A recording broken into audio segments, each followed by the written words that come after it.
Dagoeneko hasi ditugu Oianguko baserria eraberritzeko lanak, esleitu dira obrak eta Iparragirre sakutean aurrera eramango ditu.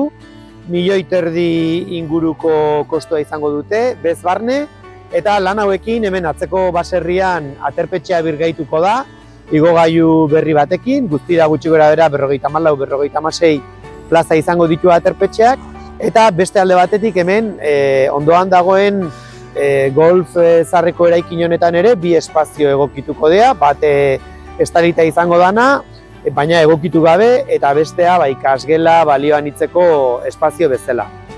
Obran ere eraberrituko ditugu instalazio guztiak eraginkortasun energetikoa begiratuta, biomasa galdara berri batekin, panel fotovoltaiko berriekin, eta aurretik zeuden xafla termikoak ere berreskuratuta.